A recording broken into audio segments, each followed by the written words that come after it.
Star Trek, the next generation. You're loved throughout the nation. You're my favourite show. Was in every episode, you're lucky. You don't have to wait for buses. You just step into the transporter and off you boldly go. Mr. Wall's my favourite person. Welcome to the bOrgCast. We are the Org, and our purpose is to assimilate seasons 2 to 7 of Star Trek The Next Generation. Hello! Hello! Welcome to bOrgCast 4.2. We've had 2 very good episodes. Where does it go from here? Oh dear. Anyway, more of that later. We've had a lot of general feedback over the past couple of weeks. I mean, we do this podcast if nobody was listening, to be honest, because we enjoy doing it. Yeah. Even the crap episodes. But No, you would do the crap episode. Interesting. I wouldn't. Right. But we've had feedback from various people to prove that people are actually listening, which is nice. We went out for a drink with Lee and Darren and Herc. And I fell asleep. You did? Because it turned out I wasn't well. So sorry about that, guys. Wasn't your company. Still not 100%, as you might be able to tell from my voice. And Anne-Marie's coughing her guts up as well. So yeah, I've got a chest infection. So this is going to be an interesting combination. But Lee commented on how I seem to do most of my speaking from the inside of a pint glass. So maybe nobody will notice anyway. This is true.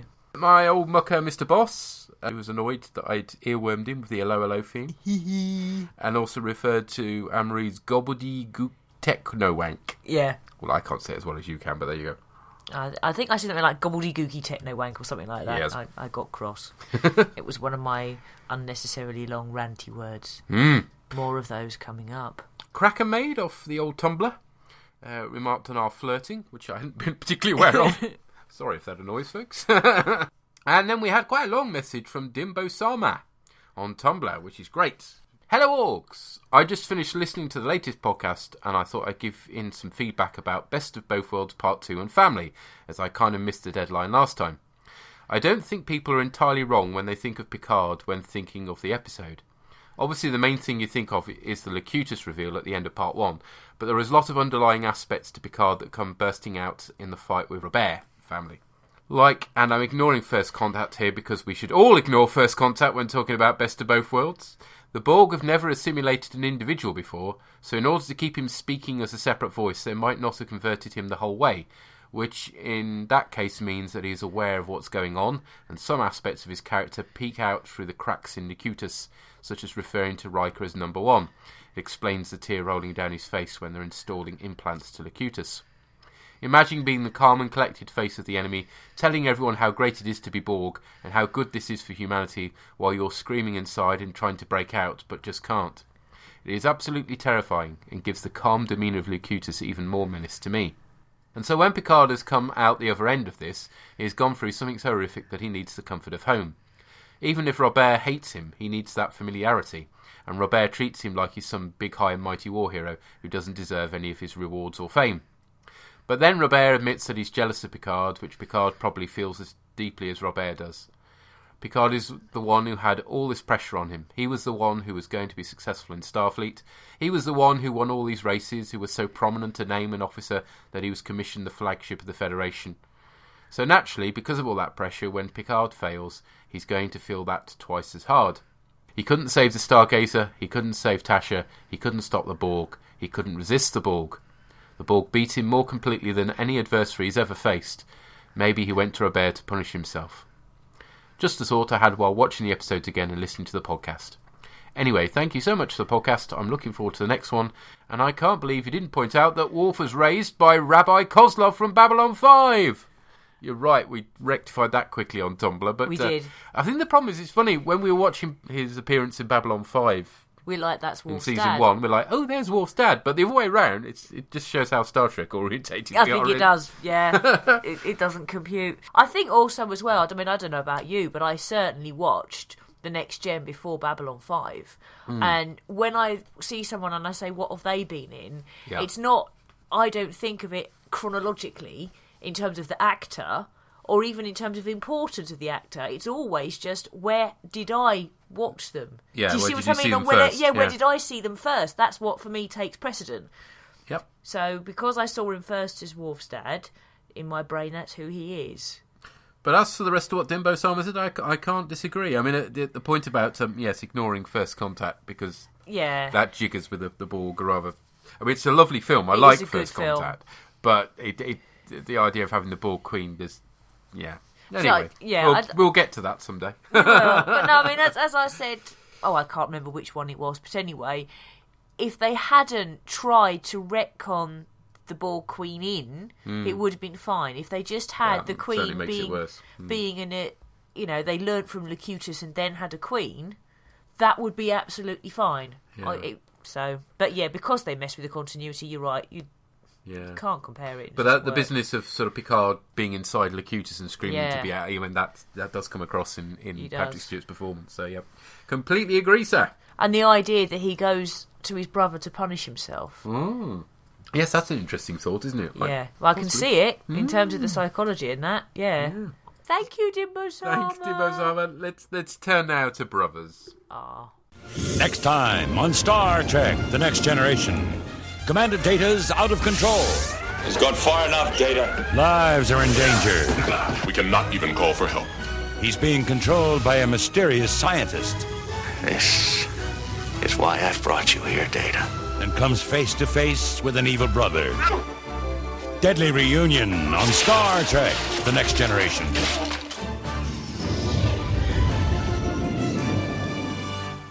Lives are in danger. Oh, he's back. Yeah. Oh dear. Okay, the biggest bit of my notes are for the teaser. Because it's absolute bloody gobshite. There's a medical emergency, so they have to go away from where they've been enjoying shore leave, and it's one young man's practical joke has gone wrong. And you think, oh, okay. And then he's talking about how, I can't remember what bollocks it is he comes up with, but it's basically ketchup, and they were playing Laser Quest or something, and he used the ketchup to make his little brother think that he'd killed him. That, fair enough, practical joke, gone wrong, traumatised. But then, because the brother goes off and eats some fucking fruit, apparently that's the other older brother's fault. And it's just like, what? How are you linking eating fruit with being traumatised? Oh no! I can't believe what I've just seen. I must have a banana. What the fuck? Just, and then... He was so stressed he ate an entire strawberry. Yeah! And then it's like, Entire strawberry? What the hell? Strawberries are tiny! Melon would have been a better fruit to go for. That just shows how unfruity I am. Yeah. And then they're all like, Riker's all like, they've got poisonous parasites in. And I'm thinking, well, in that case, what were they doing on the planet? And who the fuck thought it would be a good idea to let two kids have unsupervised shore leave on a planet with poisonous plants? Who the fuck is it who should be being told off here? And it's all this, I agreed to let you stay on the Enterprise when your parents went away. A, shit parents, and B, what, the Enterprise is a creche now? Yeah. So I was just, very cross by this trailer, because it's not the older brother's fault. The younger brother ate some fucking fruit. The younger brother is clearly bonkers because that's how he responds to trauma, by stuffing his face with fucking fruit. Oh, I'm so upset. I can only think they're aiming at some sort of parallel with the main story when it finally kicks off with Data and Lore, but it's just so poorly handled. It just doesn't seem like a natural situation at all. And you just sit there thinking, what? I mean, I can't imagine what it would have been like the first time you watched this episode and thinking, what the fuck's this episode going to be about? These two idiot kids. Ah! Well, not only that, but the inadequate babysitting facilities on the Enterprise. That, let's let kids go down for shore leave where there's poisonous plants and not supervise them, and then blame one of the kids when the other one eats some fucking fruit. Because it's all to do with, I'm dead, look, ketchup. This kid is 9. He must have come across the ketchup joke before. That's just making me think Hot Fuzz now. Yes! Yes! So the whole thing made me really cross. They needed a different plot that involved one brother hurting the other in some way or something. I don't know whether it's the worst of this story's sins, but it's certainly it's up there, really, isn't it? That the whole subplot around the two kids is just irritating from start to finish. Oh, well, it's not just that, but the entire fucking thing is set up for that cheesy bollocks at the end. Oh. Where the younger kid is running through the E.T. tunnel. Yes. And then Crusher goes, They're brothers, Data. Brothers forgive. Yeah, that's just unforgivable, isn't it, really? I mean, the line's appalling. Gates McFadden's delivery is just treacly. Oh. And a lot of her dialogue with the kids as well is just sickening. And then she has this strange, you described it as the ET thing, isolation thing that the kid's in, who's infected. And but how the hell does it work? Because she sticks her hands in through force fields. Fair enough, the force fields are keeping the bugs out. But then she's got her hands in the infected space. But then the force field works again when she takes it out. Yeah, but what stops her being infected through her hands whilst her hands are in the infected space? It doesn't make any... Normally those things, in modern day versions... gloves. They have gloves, exactly. So you can put your hands in, but they're still surrounded by... So it doesn't make any sense at all. Yeah, no, you're right, because, okay, if it decontaminates her when she takes her hands out the force field, put the kid through the fucking Decontamination, force field. exactly. Yeah! God, so it's a piece of tech, it's completely pointless. And it's a clunky old plop. Yeah, It's a plop. It's a giant plop. Yes. Prop was what I was trying to say. But we're going to call it a plop from now on. Yes. Because it is a stinker, isn't it? It's a giant goldfish bowl for a kid. It's just stupid. Absolutely stupid.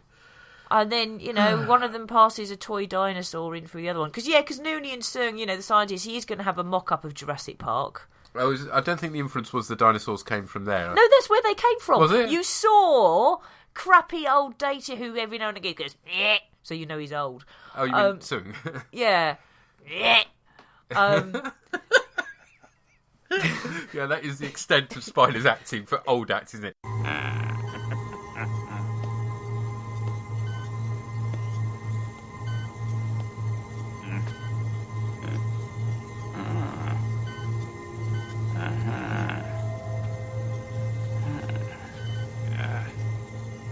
You're right on time. I read an interview with him where he said he didn't know how he was going to play the part until the makeup came on, and then suddenly, he went.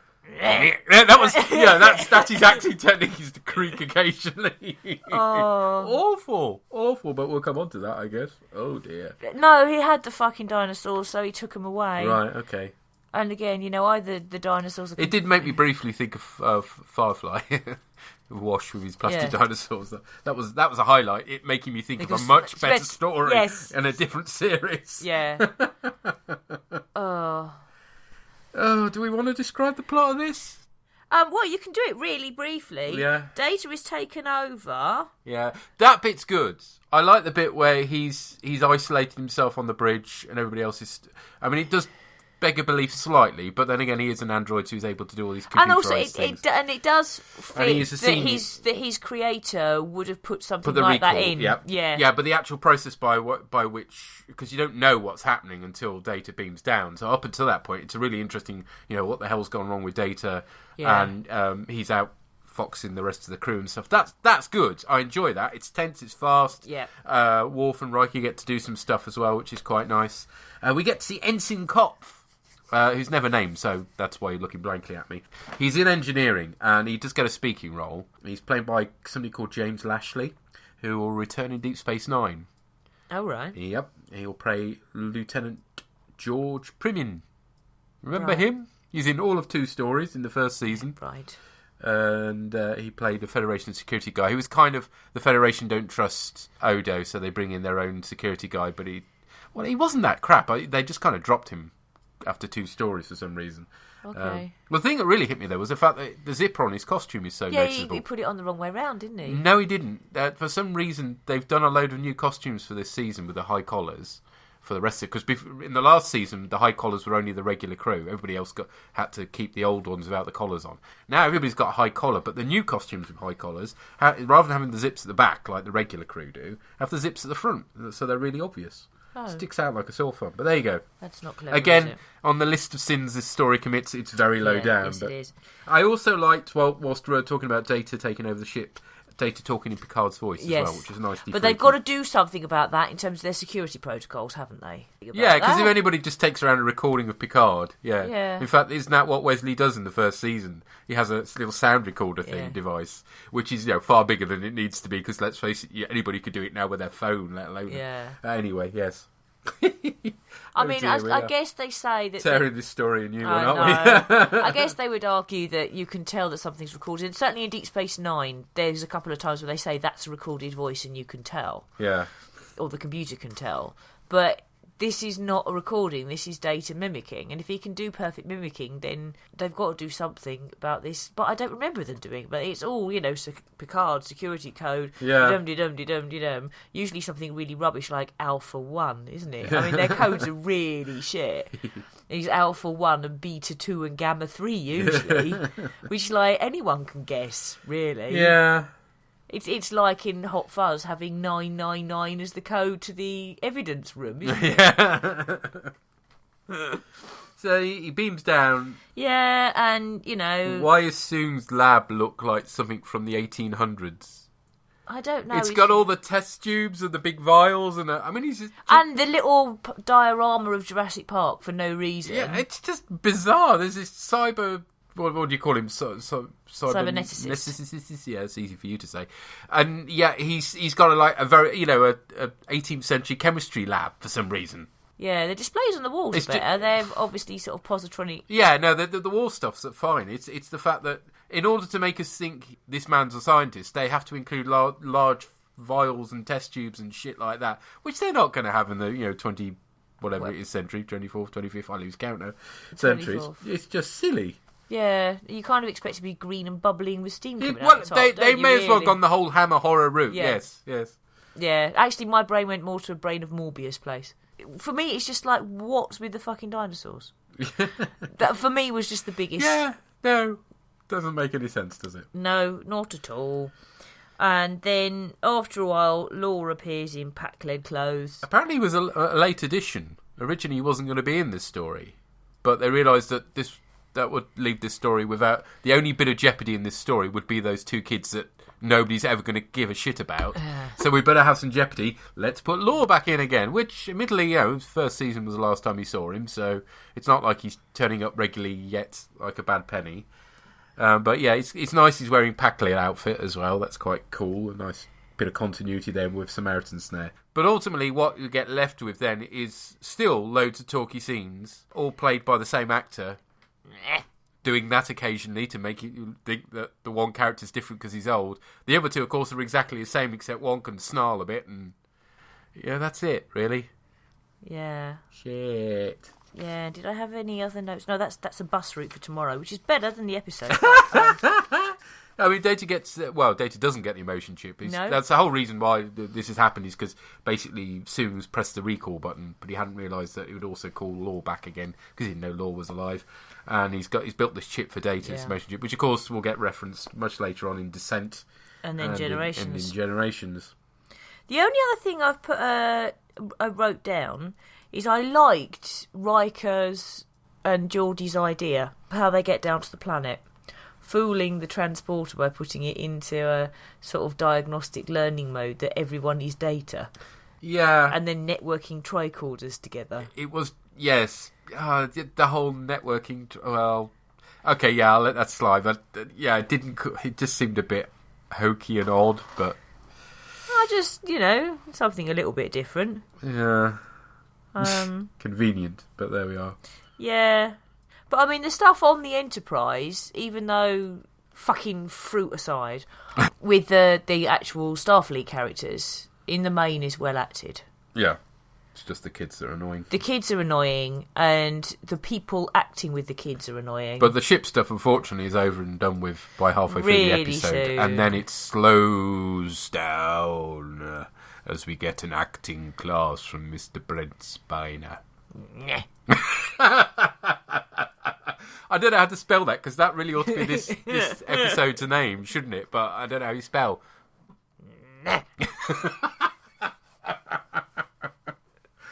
Oh dear. I seem to vaguely remember liking this the first time I saw it, because of course you're learning stuff about Data. You're meeting his creator after all. But now, once you have, there's no replay value in this story whatsoever. The jeopardy is just laughable with these two kids, and Law is just sort of thrown into the mix again. But, See, I never really had much time for Law anyway. No, Law's just irritating, and soon, turns out, is rather irritating as well.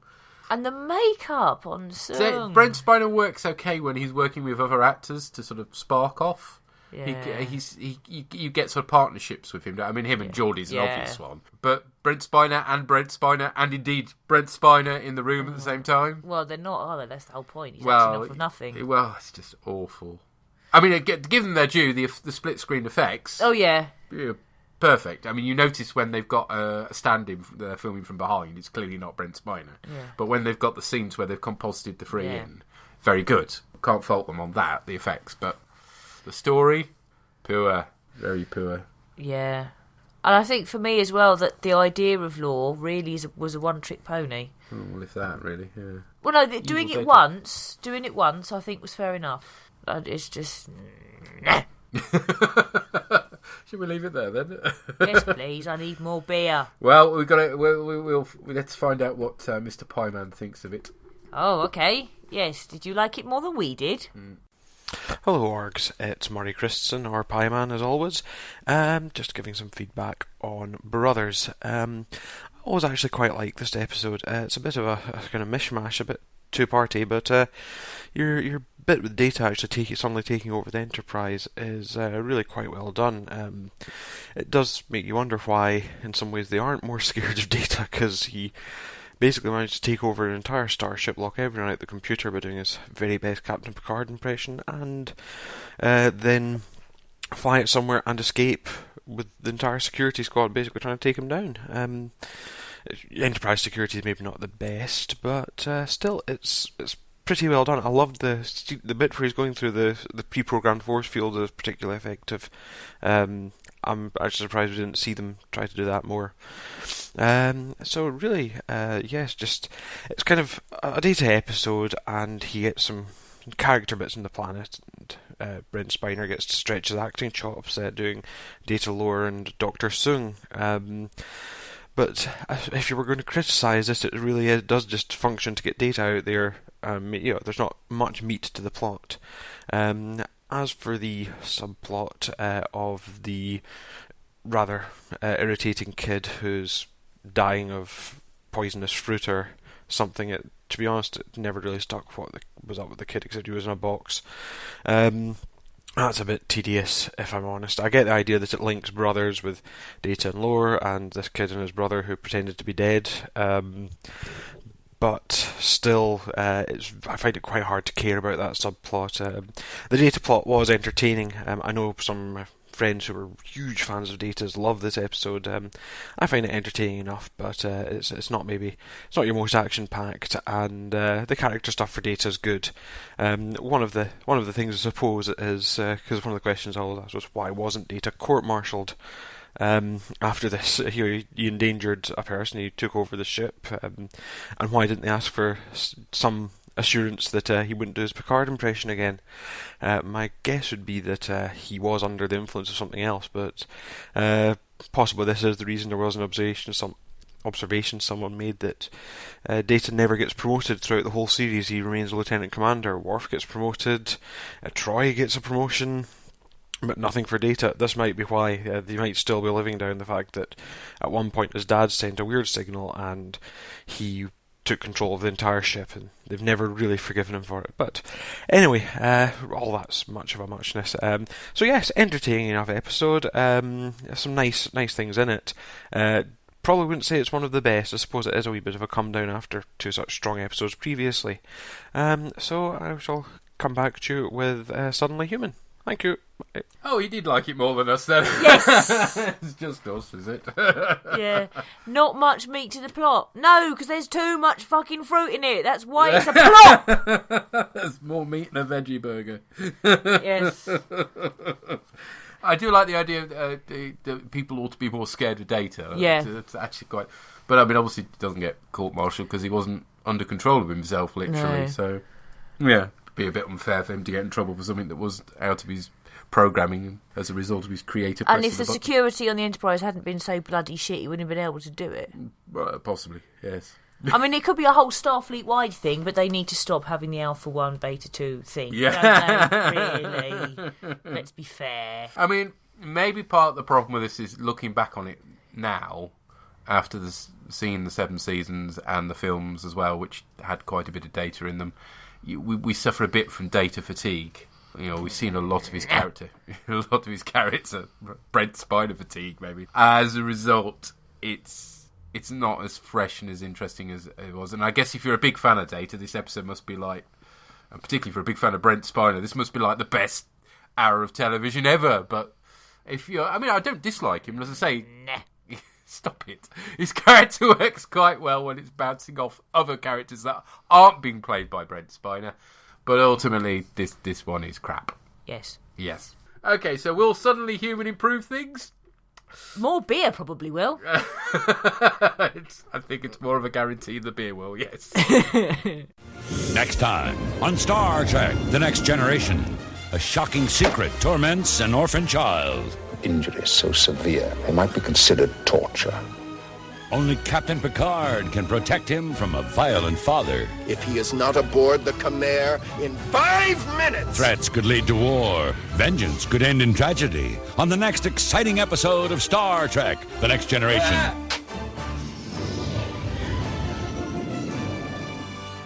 Jono, he's a human, Jono. Yeah, thank you for that. Right.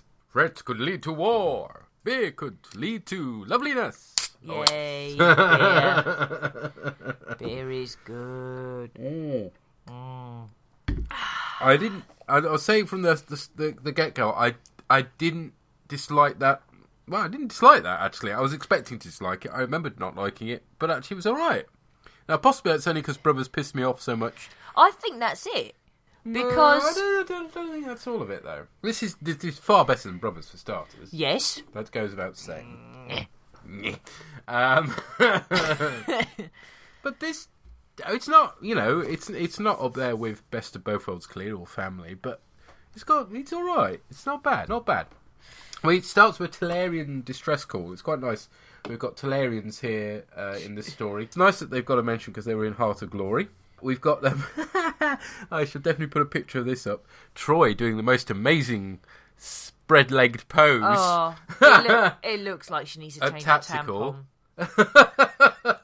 Either that or she left her egg in. Oh, she put 2 in by accident. I don't know, but it's not a comfortable-looking pose. It didn't help at the time we hadn't corrected the screen. Aspect ratio did look worse. So, yeah, it was in widescreen as well. So suddenly she looks like the John Wayne. Yeah, no. Anyway, they found this Talarian ship and they're worried it might be... apparently the Talarians had a habit of booby-trapping their ships. But it's apparently they're detecting other Talarian ships in the distance approaching, so that makes them suspect this distress call is genuine. So Riker, Worf and Crusher beam over. And they discover there's basically it's crewed by Talarian boys. It's a training ship. And they also find a human. Bam, bam, bam. Okay, it's Jesus Go. That's not particularly dynamic, but it's alright. It's not as bad as bloody last episode. It turns out this human's called Jono. Jono. Yeah, Jono. No. And he won't respond at all to Crusher's questions. And then he and the other Talarian children start howling rather objectionably. Picard walks in, tells them to stop, and they do. And Jono is willing to talk to Picard. It's a sort of man in charge thing. Patriarchal bollocks. Yeah. Crusher talks to Picard, takes him to one side and talks to him about the injuries that Jono has that would suggest that he's been abused in some way. And then Jono kicks off again because Troy has tried to get him to take his gloves off, and apparently they don't do that around aliens as he sees everybody else. And he has to be confined to quarters. Worf takes him off to the quarters and he has a conversation with him about the fact that he takes orders from Crusher. And he points out she's his senior officer, and it's an interesting conversation because obviously Worf is a different species again. So, and Jono starts howling again once he reaches the quarters, and Worf just leaves him to it with a kind of look of disgust. It turns out that Jono is actually Jeremiah Rosa, or at least was. whilst his parents were killed in the same raid he was taken, he has a grandmother who's an admiral in Starfleet. Who looks like a proper mother's union, doesn't she? She does look like, yeah, typical. She's about to get her knitting out. Oh dear, yes. And offer you a cup of tea in a china cup and saucer with flowers on. Wow, you got all that from a few seconds on screen. That's it impressive. Was her hair. Blue rinse. Admiral Blue Rinse, that's yes. what she's called now. Anyway, then there's a discussion about whether they're going to return this child to his human family, and Troy, quite rightly as it turns out, avoids against it. But she says that he needs some sort of help at the moment, and the women are ill able to provide that help. So since Picard's the person who's made a connection, she suggests it should be Picard. He tries his best to back out, and he's doing the whole I'm uncomfortable around children thing. And there's a great picture of him looking very glum indeed as he realises that it is going to indeed fall to him. So he goes and the thing is, though, he says he's not good with children. Mm-hmm. Now, that might be true with young children. Maybe he'd be a bit crap with a 6-year-old. But actually, he should know by now, because of his relationship with Wesley, that he is good with teenagers, because he treats them like adults. He has high expectations of them, which they rise to. Mm-hmm. He orders Jono to stop howling, but Patrick Stewart does really good uncomfortable acting. He sort of sits down really awkwardly and crosses his legs, and it's a really well acted scene. And asks if Captain Endar has inflicted pain on him, and Jono says, "Well, no, but he's experienced pain because that's part of life, sort of thing, and they're part of sort of tests or some such." And then we have a scene with Troy where she's a utter bitch, basically, where she's poking away at Picard, about his childhood. Did you have any friends? Yeah, I mean, what a question to ask, Git. It's just that ever since I was a child, I've always known exactly what I wanted to do, be a member of Starfleet. Nothing else mattered to me. Virtually my entire youth was spent in the pursuit of that goal. In fact, I probably skipped my childhood altogether. You know, Captain, almost no one is born being a good parent. Most people just have to muddle through and do the best that they can. You're saying that's what I'm going to have to do? Yes. And you might be surprised at just how good you can be. Oh, fuck off. She was Yeah. doing so well earlier, but here it's... And also, she's talking about, she knows how to be a good parent. Yeah, because you did really well with that fucked up thing you had in your womb for 2 minutes. Let's not dwell on the child. Sorry. So then Picard goes back and shows Jono a picture of him when he was Jeremiah and of his parents, and when the captain leaves, the poor lad starts getting flashbacks from the time he was taken.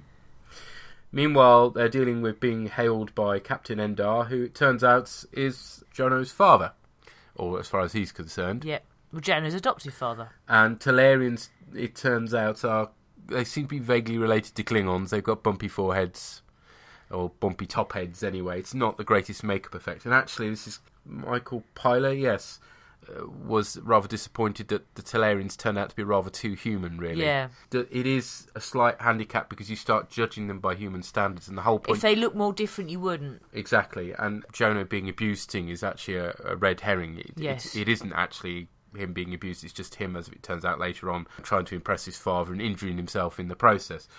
Had the Talarians looked more alien, then you probably accepted that more easily. But it's the bumpy forehead syndrome striking badly here. Could they not at least have made them green or something? I don't know, yeah. Do you mean if they hadn't got the prosthetics, then just do a colour? Yeah, that would have been more alien. Original series did that, didn't they? So if original series can manage it, why can't Next Gen 20 years on? Anyway, Endar threatens Picard when he refuses to return Jono, and there's the threat of war breaking out at this point. So at least there are some stakes in this story, other than some child being ill, as in the last one. Yeah, but it still makes me really cross, because, I mean, come on. In the UK, it was already law by the time this episode was being made that says that when it comes to any kind of tussle between parents, including adoptive or foster parents, then the child's wishes have to be taken into account, and they don't realise that until right at the very end. And that's supposedly the 24th century. Yeah, okay. The arc the story takes, which is effectively Picard has this decision to make because he's on the one hand he's got the child's human family. Jono gets to talk to his Admiral, what we call it, Admiral Blue Rinse. Yes, he gets to talk to her, and this just makes him more and more conflicted. And on the other hand, you've got these Talarian who, has treated him as his son and he's brought him up and stuff, and adopted him basically. Yeah, the decision to be made is fairly blatant, and it's the child's decision to make. Yeah. And it's pretty stupid the way things transpire, fair enough. So, yeah, I can accept that's definitely a weakness of the story. The point is, they need to have that indecision for there to be any drama in the story. That's your basic problem. So then they should have written it that Jono was more conflicted than he appears.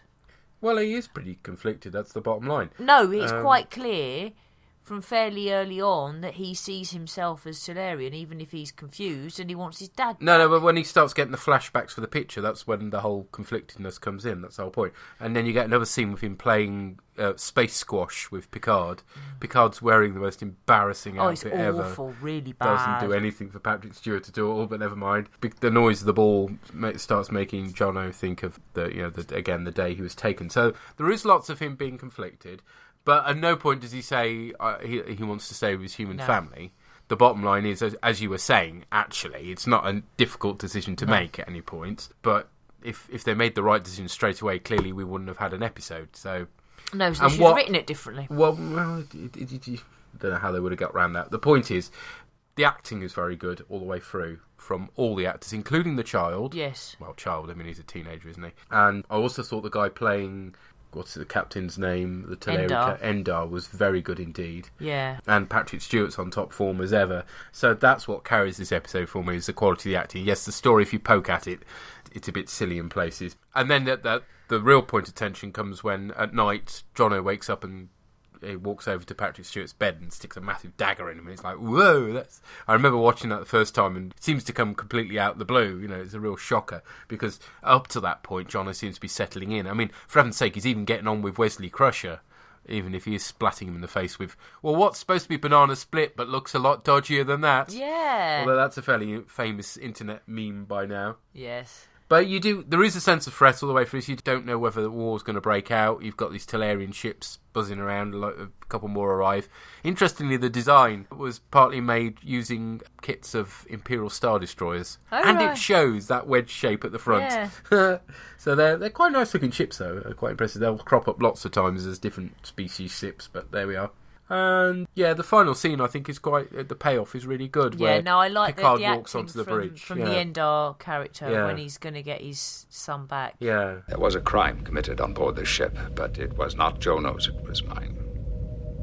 When we found Jono, it seemed so clear what had to be done. We knew that if we could only persuade him to make the decision to stay, then you would most likely let him. So, with the best of intentions, we tried to convince him, and in so doing,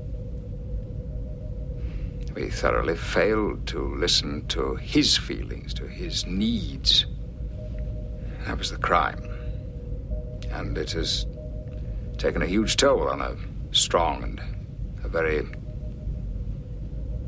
noble young man. And it must be rectified.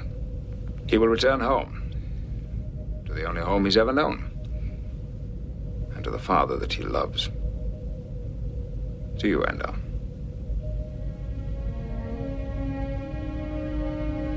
Thank you, Captain. I take your point. The plot does suffer from a stupid decision being made very early. Well, or rather, the decision should have been a lot easier to make than it seemed, to the characters anyway. But the point is, if they'd made that right decision straight away, you wouldn't have had any drama in the story. So you've got to have that level of indecision in it, otherwise you've got no tension, no drama. But you could have created the drama in the story by, from the get-go, making Jono conflicted. By making it by seeing other humans, that starts to make him question and unravel. Mm-hmm. And so the scenes that later on then become, this is why it makes sense that they're not sure, those scenes should be much, much earlier in the plot, is what I'm saying. Because if the child isn't sure, the tension makes sense. The Federation, the Starfleet people's actions make sense if Jono isn't sure. Mm-hmm. Okay, I grant you half a point. But that is, in essence, my criticism of the episode. Mm-hmm. It's that if Jono was conflicted earlier, the whole plot would make more sense. Mm-hmm. That is my criticism. It's not none of the plot makes any sense. It's Jono needed to be conflicted sooner. No, I concede your point. But Thank it's still you. not a bad story, I don't think. No, and it is very well acted. Mm-hmm. So and it's an awful lot better than Brothers. And it's an awful lot I'm better not than- going to argue that one with you. No. So generally we liked it. Jolly good. Sorry. It was a relief after Brothers, really, because I was expecting not to like this one and to half like Brothers, and then when we hated Brothers as much as we did, didn't we? Yeah. it was like, oh crumbs, what's this going to be like? So there we go, pleasant surprise for me. Let's see what Mr. Pieman thinks. Hello again, and now we go on to Suddenly Human, an episode where we finally see the Talarians, Talarians, not Torellians, although probably with a few beers in me I'd be hard pressed to find the difference. We get some new spaceships which are okay. The Talarians actually always stick in my head because in the very old Star Trek The Next Generation Game Boy game, they were one of the easiest adversaries. I think the challenge between me and friends was to take on Talarian ships without your shields and basically using only the hard-to-aim photon torpedoes. But aside from that, to the episode, it's not bad again. It's not great. It's a nice idea of a human child brought up in an alien culture, and the culture shock of trying to return him to his human family. I'm actually surprised they didn't do a bit more with the idea of his family fighting for custody, effectively using it as a custody battle analogy, with obviously his father who's been raising him for however many years versus his biological parents. Rather they go into a bit more of the combination of cultures. I do like how utterly rubbish the Talarians are. It entertains me when they do show up and they say, "What's the threat of these ships attacking us?" and Worf kind of goes, basically we might not even bother putting the shields up. That really quite entertained me. And again, nice to see some. Nice that every race turns up isn't roughly on the same level, that we do have some fairly low-tech races kicking about.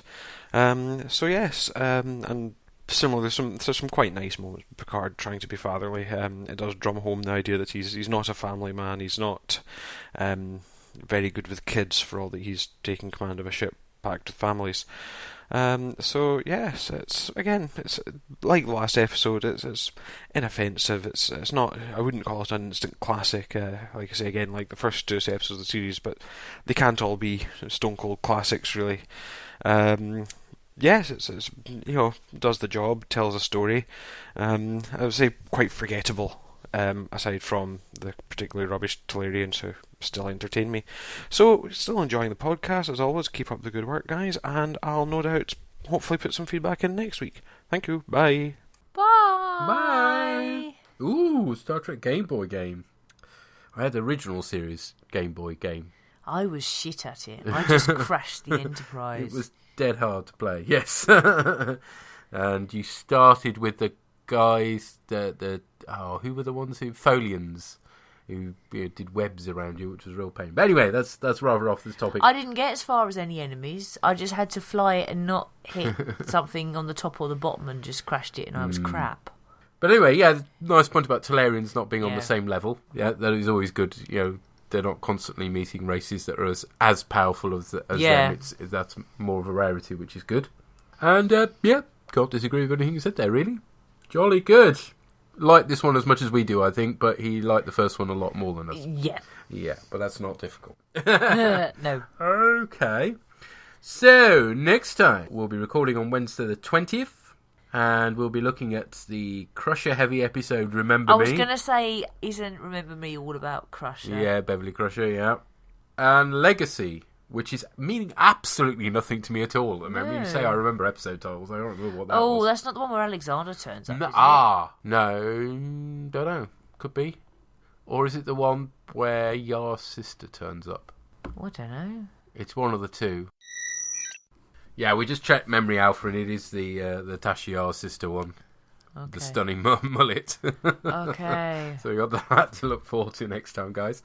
Feel free to send us feedback, the usual places. I'm going to stop reading out all the different ways of doing this now, because you should be used to it by now. But if you're not, it's all in the notes on this on iTunes or on geekplanetonline.com. You can find out how to contact us. We do like feedback. It's wonderful when you do send us what you think. And we'll catch you next time. Yes. Cheerio, bye!